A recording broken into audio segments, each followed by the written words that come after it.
Deep in the Papua New Guinea jungle, buried beneath 80 years of vines and earth, America's most famous fighter plane waited in silence. This is the story of Richard Bong's lost P-38 Lightning, finally found.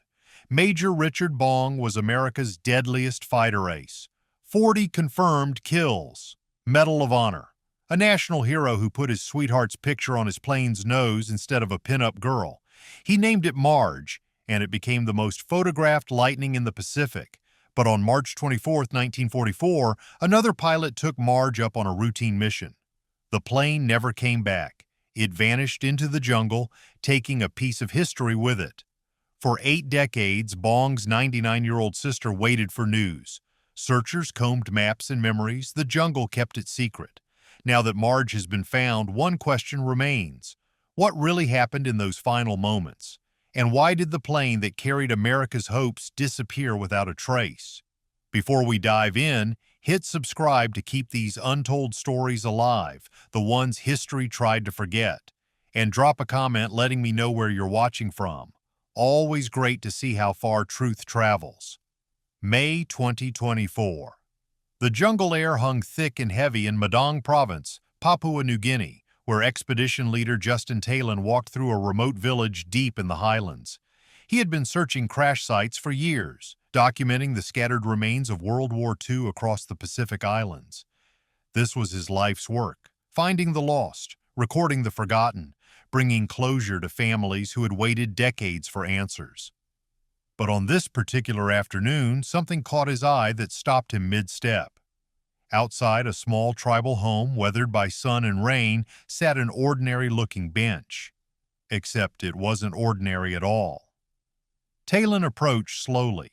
The villagers watched him with mild curiosity, accustomed to the occasional researcher or historian passing through their lands. He knelt beside the bench and ran his fingers across its surface. The metal gleamed dully in the filtered sunlight breaking through the canopy overhead. This wasn't wood. This was aircraft aluminum. As he brushed away years of accumulated dirt and oxidation, faint stampings became visible. Military markings, numbers, letters barely legible but unmistakable. His pulse quickened.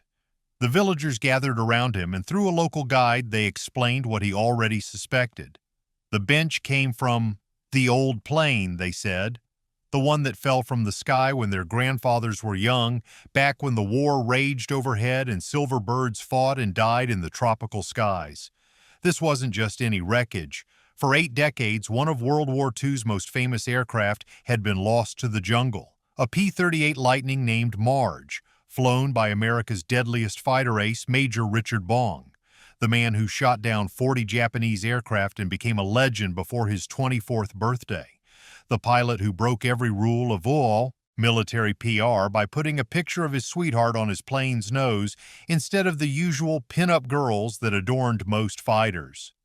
The hero who survived 3 brutal combat tours in the Pacific, only to die testing an experimental jet back home, his death overshadowed by the atomic bomb dropped on Hiroshima the same day.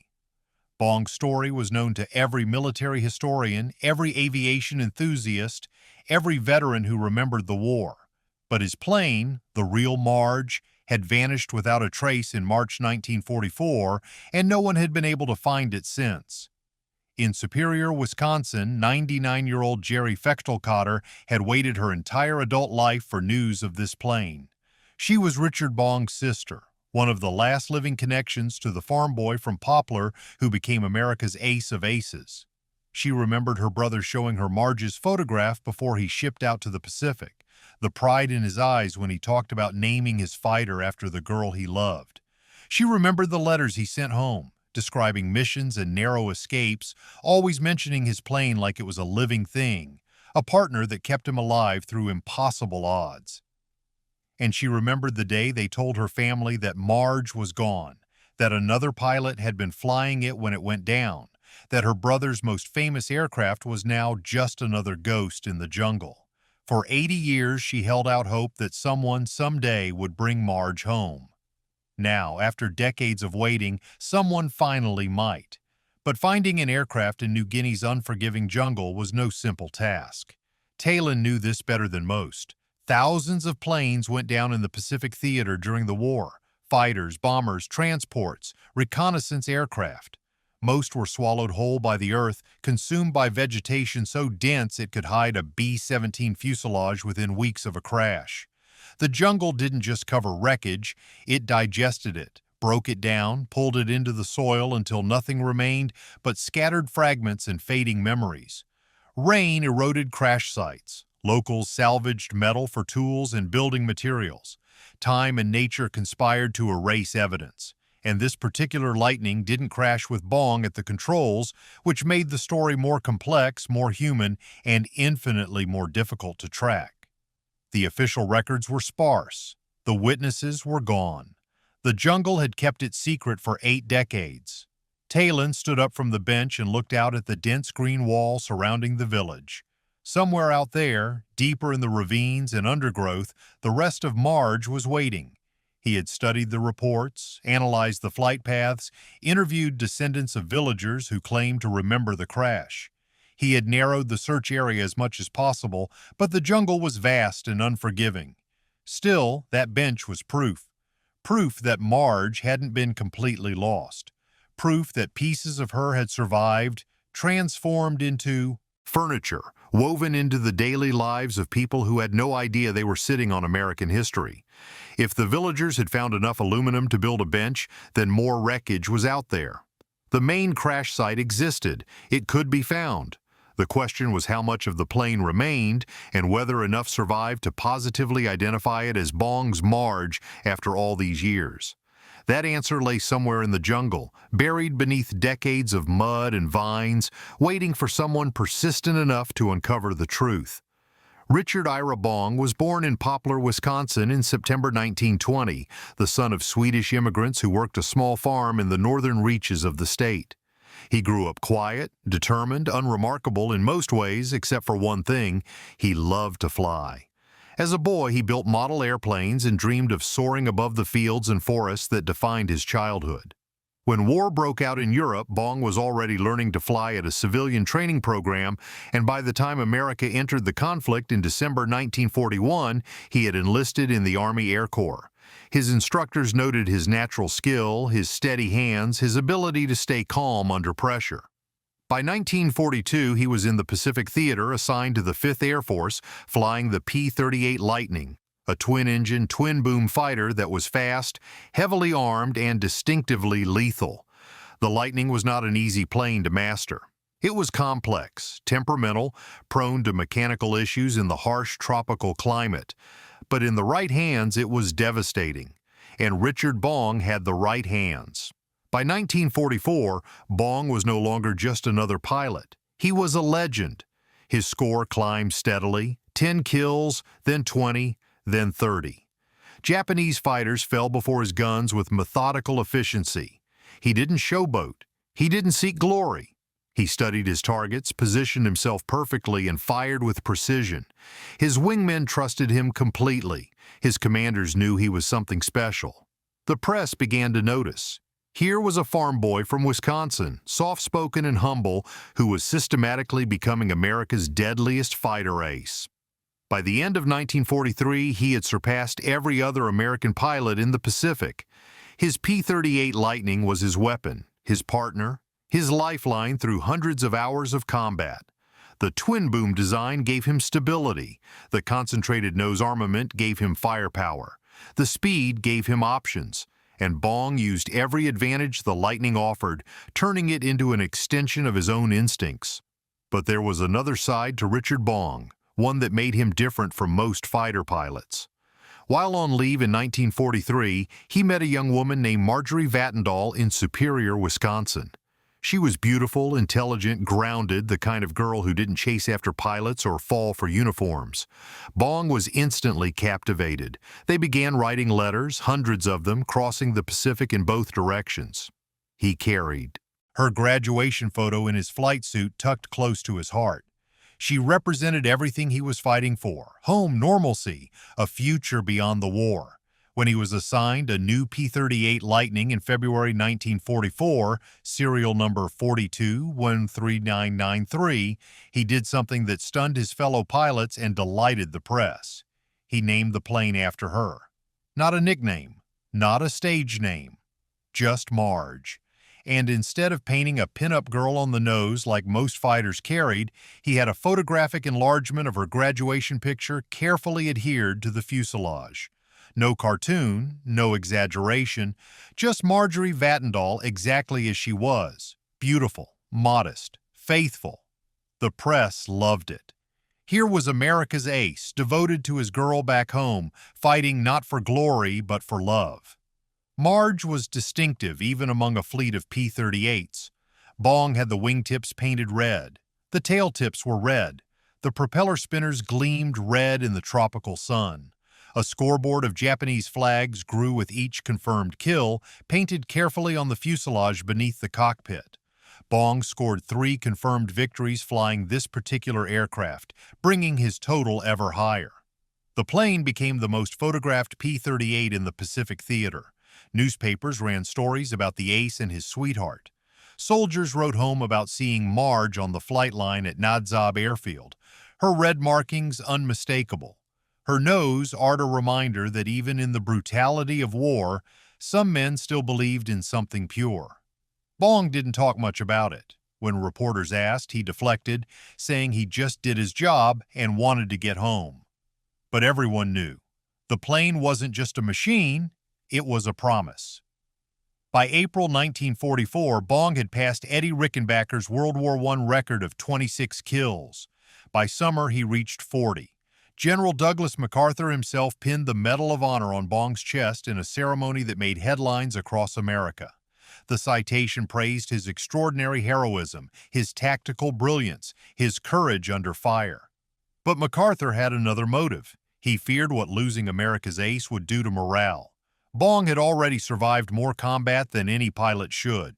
His luck couldn't hold forever. So MacArthur made the call. Bong was sent home, alive, victorious, a national hero at 23 years old. He would tour the country, sell war bonds, inspire the next generation of pilots. He had done enough. He had survived. America could celebrate him without mourning him. But Marge, the plane, never made it home. While Bong was racking up kills and preparing for his eventual return to the States, his famous Lightning was still flying combat missions, still serving the war effort. Other pilots flew it when Bong wasn't available. It was too valuable to sit idle, too important to retire just because its famous pilot was between missions. And on one routine flight in March 1944, before Bong returned stateside, Marge took off with another pilot at the WWII controls. That pilot's name was Thomas Malone. He was a second lieutenant in the 421st Night Fighter Squadron. He wasn't famous. He wasn't an ace. He was just another young man doing his job, flying a plane that happened to be legendary. And on that day, everything went wrong. The mission should have been simple. The weather should have been clear. The plane should have come home. But war doesn't care about should. War takes what it wants.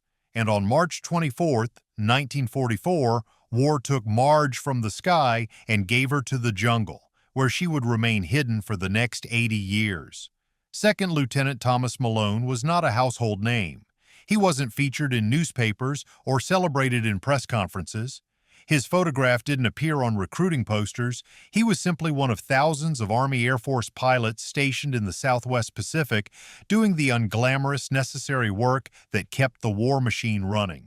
Malone belonged to the 421st Night Fighter Squadron, a unit tasked with flying missions that rarely made headlines: weather reconnaissance, patrol flights, defensive screens.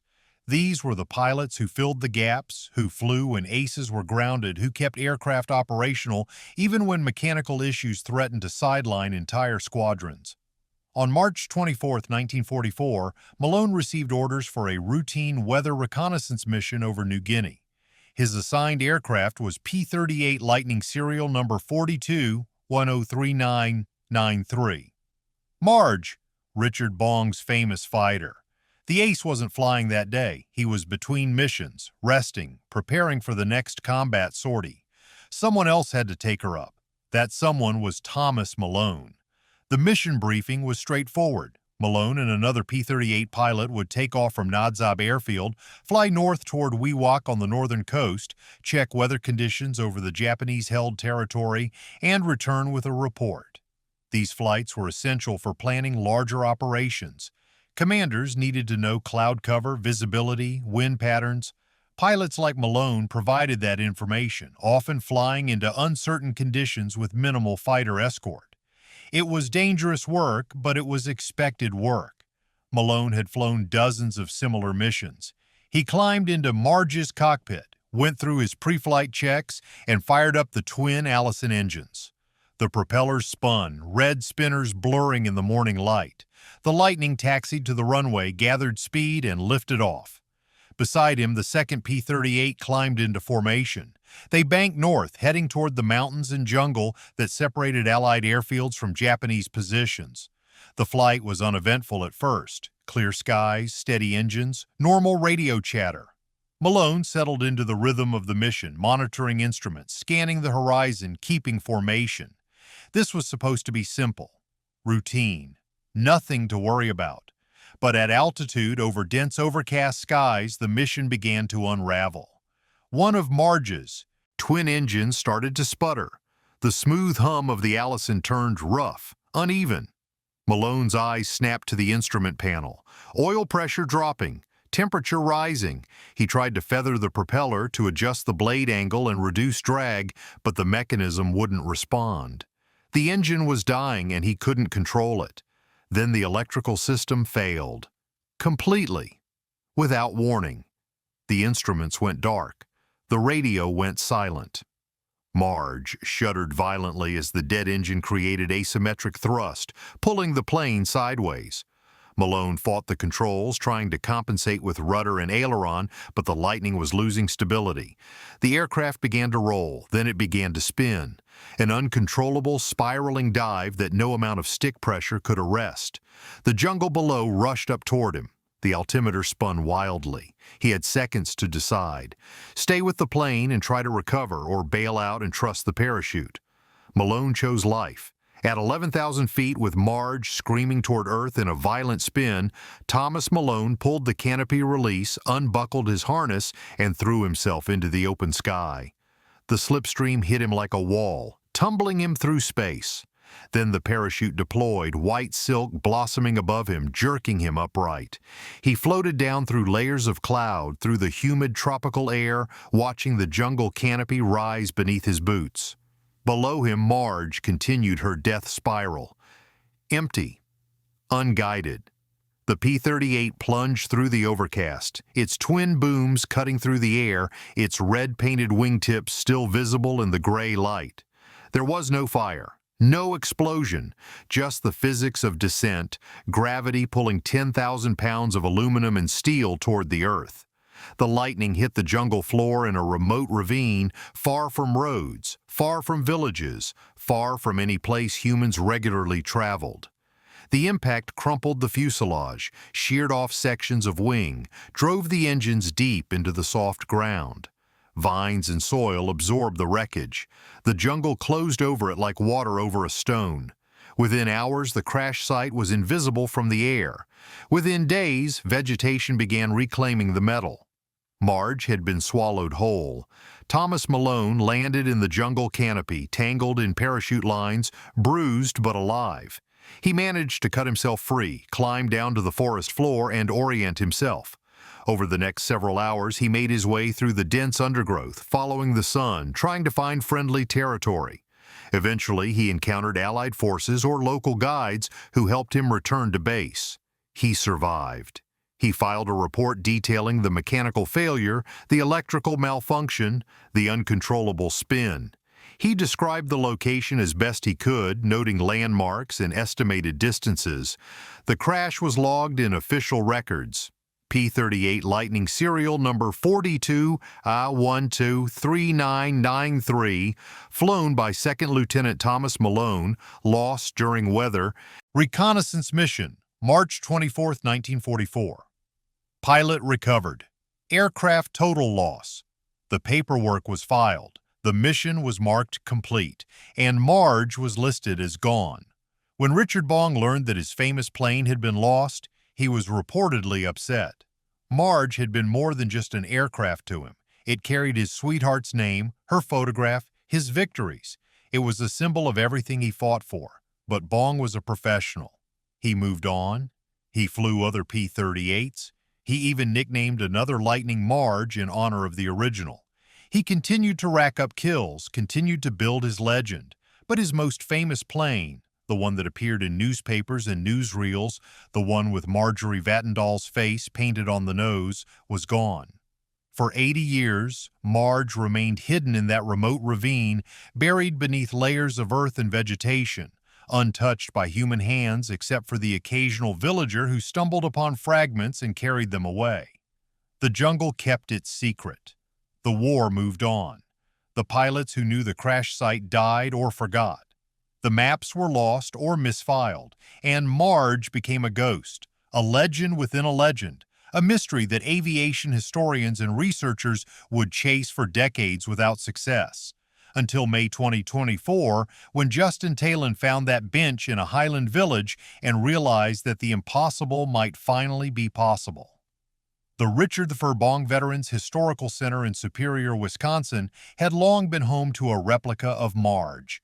The full-scale recreation sat in the museum's main gallery, painted with the correct red markings, adorned with a reproduction of Marjorie Vattendahl's photograph, meticulously researched and constructed to honor the Ace's most famous aircraft. Visitors came from across the country to see it, to stand beside the twin-boom fighter and imagine what it must have been like to fly into combat in such a machine.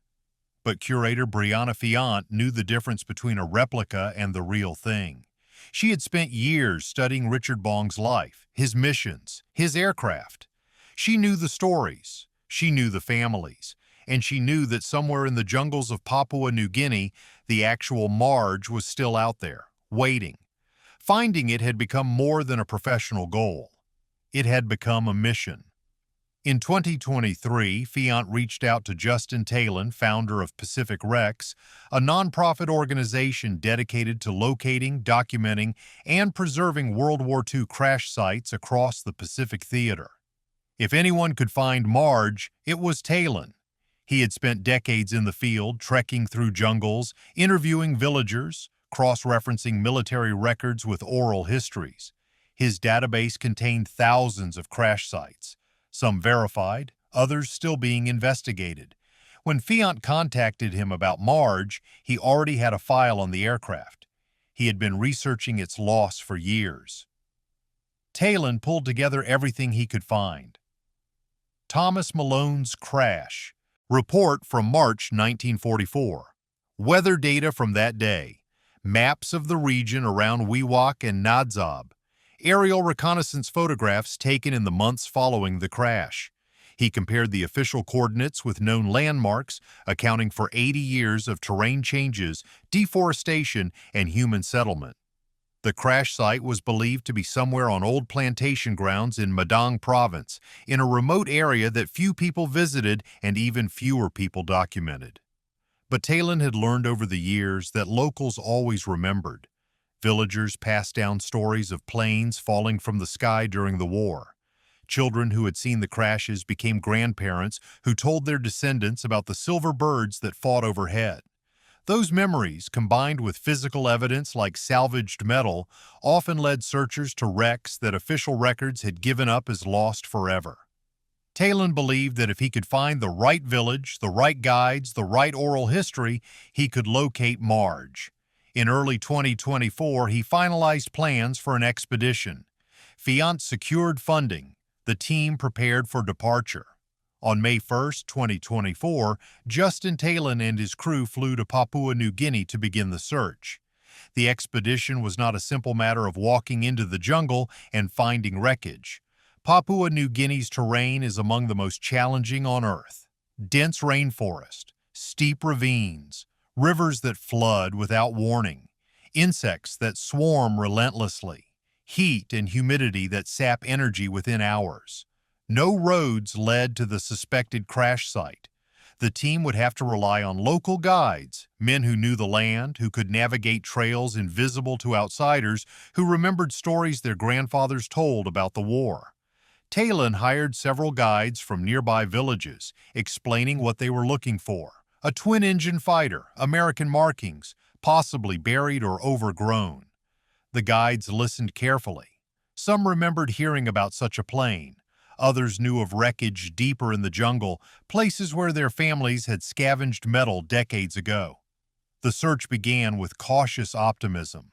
The team trekked into the interior, machetes clearing paths through undergrowth, GPS units marking coordinates, cameras documenting every step. The jungle was unforgiving. Vines tangled their legs, mud sucked at their boots. The canopy blocked sunlight, turning midday into perpetual twilight. Progress was measured in hundreds of yards, not miles, and for the first several days, they found nothing.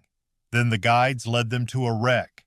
Talon's heart raced as they approached the site. Metal jutted from the earth, corroded and overgrown. He knelt, brushed away soil, examined markings. Within minutes, his excitement faded.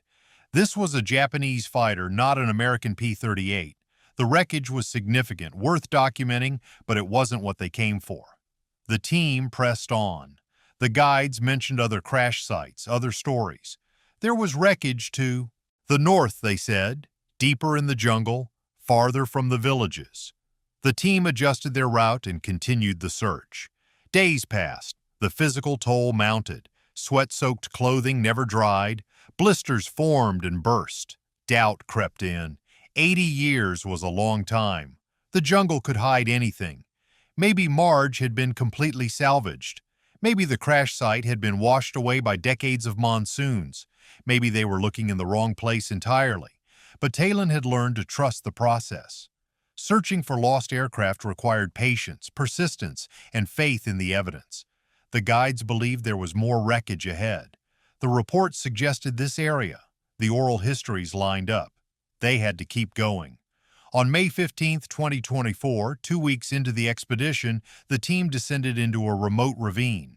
The guide said this was the place. Their grandfathers had spoken of it. A plane fell here during the war. Big plane, twin engines.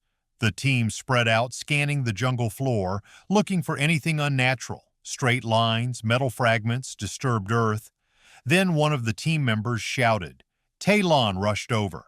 There, half buried in mud and roots, were 2 engine nacelles, the distinctive pods that housed the P-38's Allison engines. Propeller tips barely visible, twisted and corroded. The team's exhaustion vanished instantly. Talon knelt, pulling away decades of accumulated soil.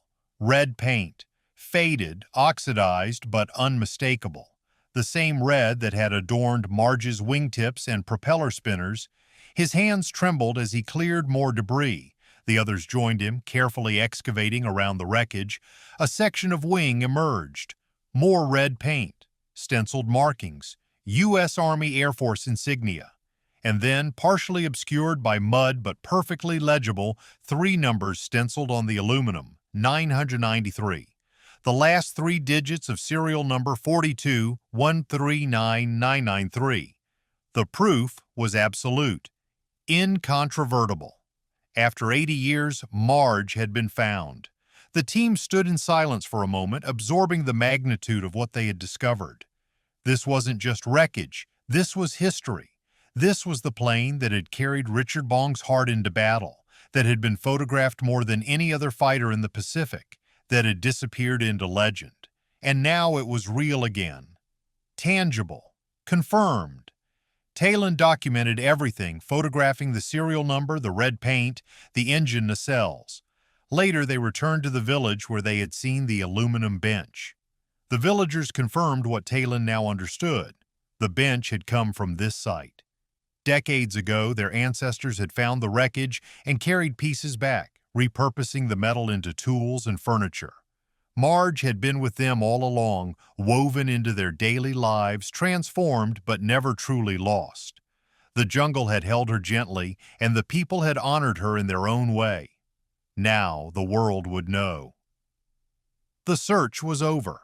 On May 23, 2024, Justin Talon, and Brianna Fiant held a press conference via video link from Papua New Guinea. The announcement was simple and direct. "Mission accomplished," Talon said, his voice steady despite the weight of the moment.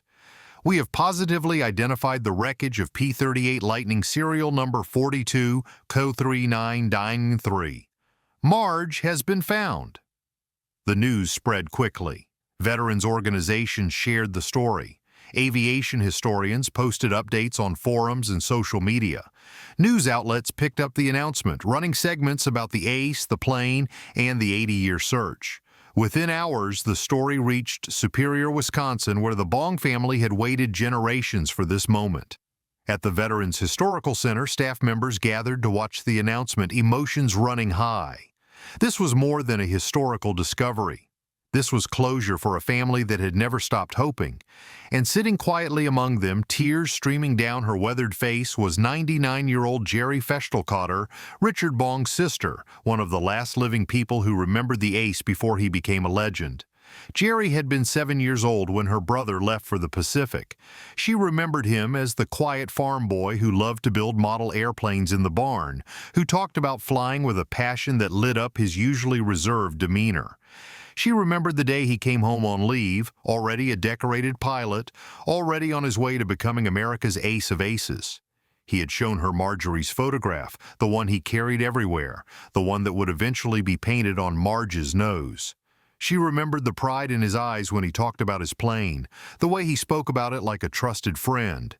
And she remembered the grief when they learned that Marge had been lost, that another pilot had been flying it when it went down, that the famous Lightning would never come home. For 80 years, Jerry had carried that loss alongside the greater loss of her brother. Now, as she watched the announcement, as she saw photographs of the wreckage in the jungle, she felt something she hadn't expected.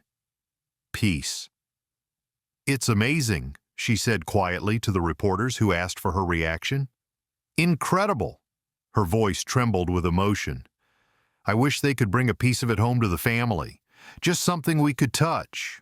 Something we could hold." It was a simple wish, born from decades of waiting, from a lifetime of remembering a brother who had died too young and a plane that had disappeared into history. But the reality was more complicated. The wreckage would remain in Papua New Guinea. It belonged to the land where it fell, protected by international agreements governing wartime crash sites and cultural heritage. The country's National Museum and Art Gallery would likely take custody of the wreckage, preserving it as part of their own history. Papua New Guinea had been a battlefield during World War II, a place where American, Australian, Japanese, and local forces fought desperately for control of strategic positions. The islands were littered with the remains of that conflict: wrecked planes, sunken ships, abandoned equipment, mass graves. These sites were sacred ground, both to the nations that fought there and to the people who lived there. Marge would not return to Wisconsin. She would stay in the jungle that had hidden her for 80 years. But that wasn't what mattered most, not really. What mattered was that she was no longer lost. What mattered was that the mystery had been solved, the questions answered, the search completed. Jerry Fechtelkotter understood this, even as she wished for something tangible to bring home. The discovery itself was the gift. Knowing was enough. Richard Bong had married Marjorie Vatndal in February 1945, shortly after returning from the Pacific as America's most celebrated fighter ace. The wedding was front-page news. The hero and his sweetheart, the love story that had captivated a nation, finally united.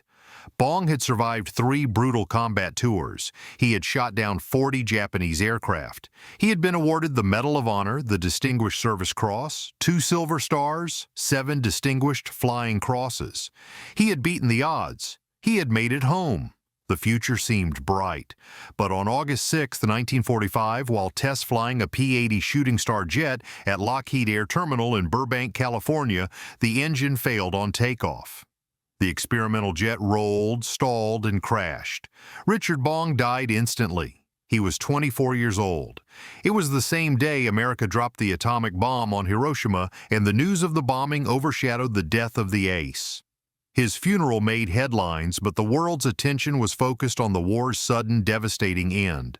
Marjorie Vatndal became a widow at 21, her brief marriage to the ace cut short by the cruel irony of surviving combat, only to die in a test flight. She mourned publicly and privately, her grief compounded by the knowledge that her husband had cheated death so many times in battle only to lose it in a moment of mechanical failure at home.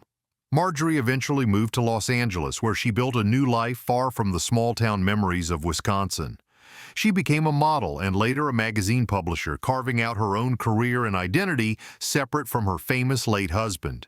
She remained deeply connected to the Bong legacy, attending memorial events, supporting the Veterans Historical Center, ensuring that Richard's story was told accurately and respectfully. But she also moved forward, refusing to be defined solely by tragedy. She lived a full life, 6 decades beyond the war, before passing away in Los Angeles in 2003 at the age of 79.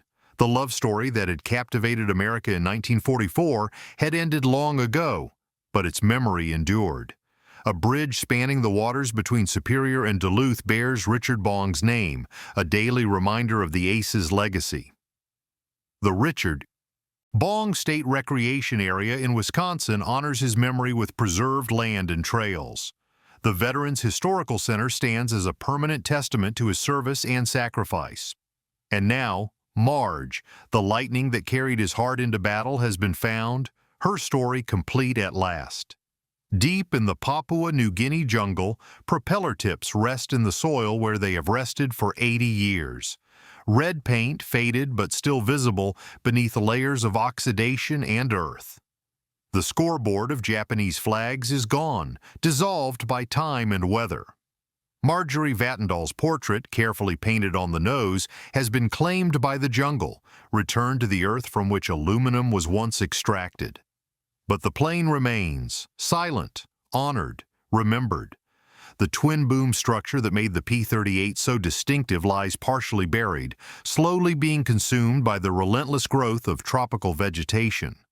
Villagers pass by occasionally, recognizing the site now that researchers have documented it, understanding that this twisted metal once carried men into battle, once represented hope and power and America's determination to win. The jungle holds Marge gently now, as it has always held the memory of those who fought and died in the Pacific. The search that began 80 years ago is finally over, but the story, as all great stories do, continues. Richard Bong once said he was just doing his job, that he wasn't looking for glory or fame. He was looking out for his wingmen, fighting for his country, dreaming of the girl back home who waited for him. Marge carried him through the worst of it, protecting him through missions that should have killed him, bringing him home when so many others fell. And now, finally, she has been found. Some things are never truly lost. Some bonds never break. 80 years have passed, and still love flies on.